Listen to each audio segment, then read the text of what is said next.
Ah, la situation devient grave et critique.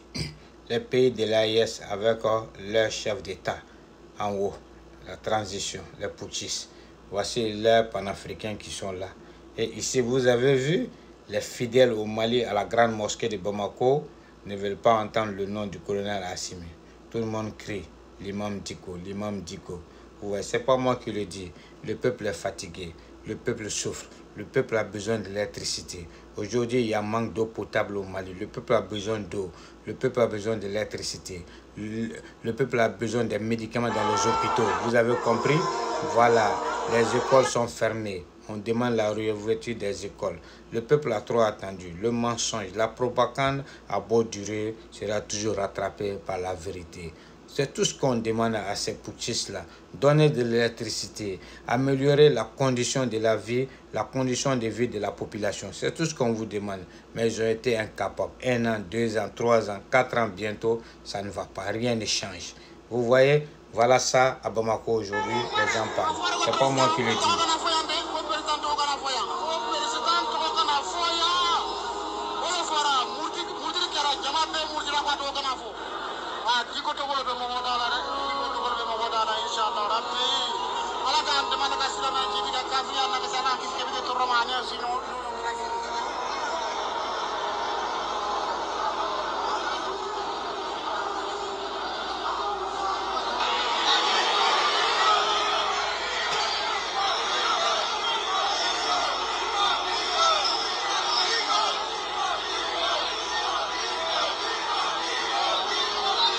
Donc vous avez vu, c'est pas moi qui le dis. Hein?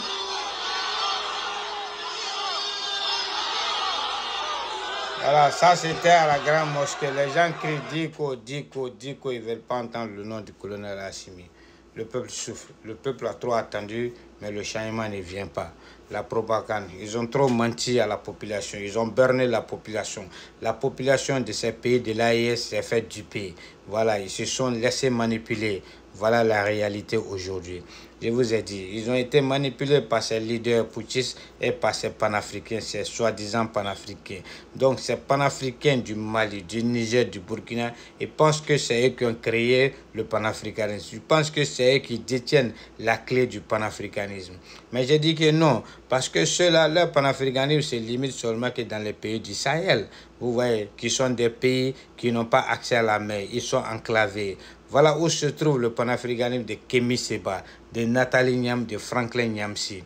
Aujourd'hui, tout le monde commence à comprendre, tout le monde commence à connaître le vrai visage, à voir le vrai visage du combat de la libération de l'Afrique, du combat de la souveraineté retrouvée. On commence à voir aujourd'hui.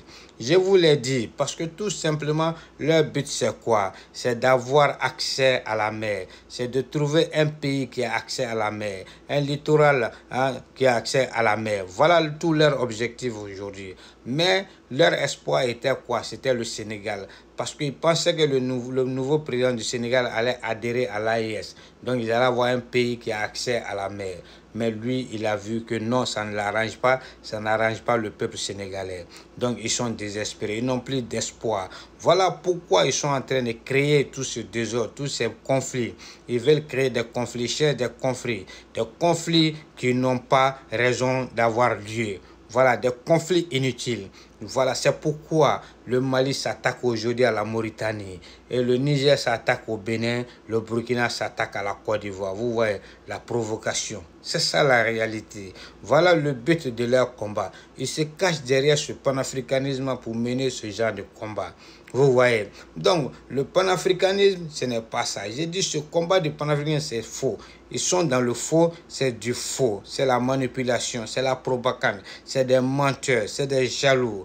Voilà, parce que tout leur vœu, c'est de voir le Sénégal, la Côte d'Ivoire ou bien la Mauritanie à feu et à sang, brûler. C'est tout ce qu'ils cherchent, voilà. Parce que eux, ils n'ont pas accès à la mer. Non, les pays qui ont accès à la mer, comme ils ne peuvent pas annexer ces pays-là, donc il faut semer la chérie dans nos sous-régions.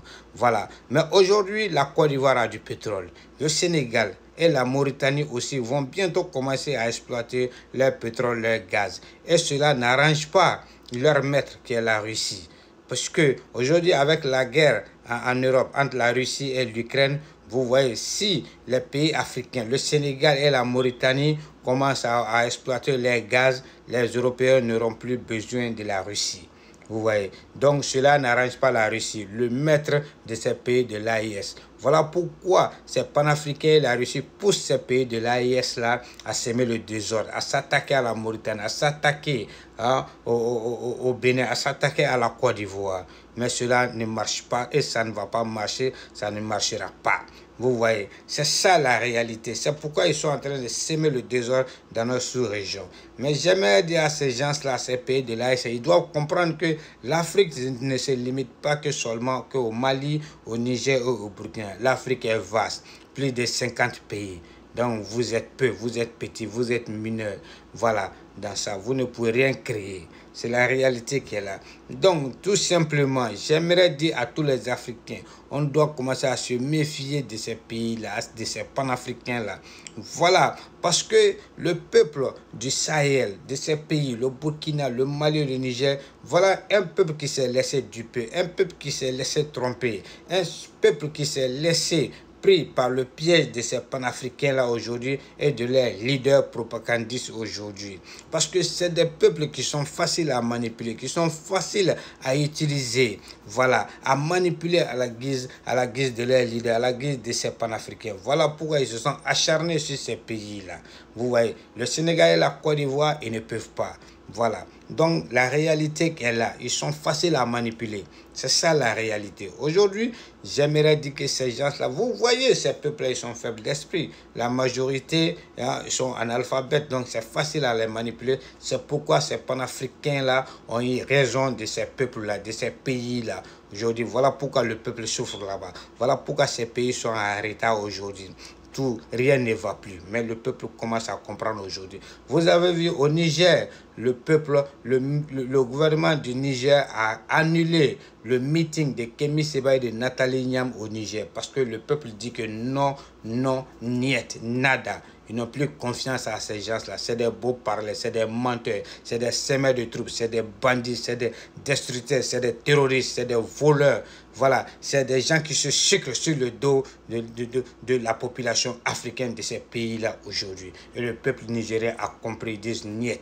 Et le gouvernement a annulé le meeting de Kémi Séba et de Nathalie Niam au Niger. Vous voyez, la vérité triomphe toujours du mensonge. La propagande, le mensonge, ça ne dure pas. C'est la réalité qui est là. Donc, ces panafricains-là, j'ai dit que ce sont des malhonnêtes, ce sont des jaloux. Ils doivent commencer aujourd'hui à parler de leur propre pays, à parler de leur propre président aujourd'hui. Parce que, surtout, Nathalie Niam et Franklin Nyamsi, vous les Camerounais-là, cela fait 42 ans que Paul Biya est au pouvoir. Cela fait 42 ans que Paul Biya est en train de torturer le peuple camerounais. Cela fait 42 ans que Paul Biya est en train d'opprimer le peuple camerounais. Mais où êtes-vous? Pourquoi vous ne parlez pas? Vous restez bouche bée, bouche muette. Non, voilà, vous êtes des malhonnêtes, vous êtes des lâches. Vous là. Donc, au lieu de mener le combat au Cameroun, votre combat de panafricain de souveraineté au Cameroun, non, c'est d'insulter le président Ouattara. C'était d'insulter le président Macky Sall. Aujourd'hui, c'est le président Diomaye Faye du Sénégal. Parce que c'est des gens qui ne veulent pas adhérer à votre idéologie. Ils ne sont pas manipulés. C'est des gens qui sont instruits. Ils veulent le bien de leur population. C'est la réalité. Donc, je pense que ces panafricains, vous vous trompez de combat. Vous vous trompez de combat. Parce que le vrai combat du panafricanisme se trouve au Cameroun là-bas. Allez-y affronter le vieux Brisca. Allez-y affronter le vieux démon. Paul Biya, parce que le vrai démon, ça se trouve au Cameroun là-bas. La vraie révolution, ça se trouve au Cameroun là-bas. La vraie souveraineté retrouvée doit se retrouver au Cameroun là. Le combat doit se mener au Cameroun là-bas. Laissez-nous à paix. Nous, on collabore avec qui nous on veut. Voilà, on veut la paix, la tranquillité, la stabilité et on veut se développer dans la paix. Aujourd'hui, vous voyez, ces pays de l'AES, ils souffrent. C'est pas moi qui le dis. Au Mali, ça va pas. Le peuple demande le départ. Le peuple est fatigué. Le peuple souffre aujourd'hui. Vous voyez, c'est grave, hein? Tout le monde veut. Vous voyez? Bon, vous le dire. Vous avez vu? Ça tremble, ça crie, ça crie.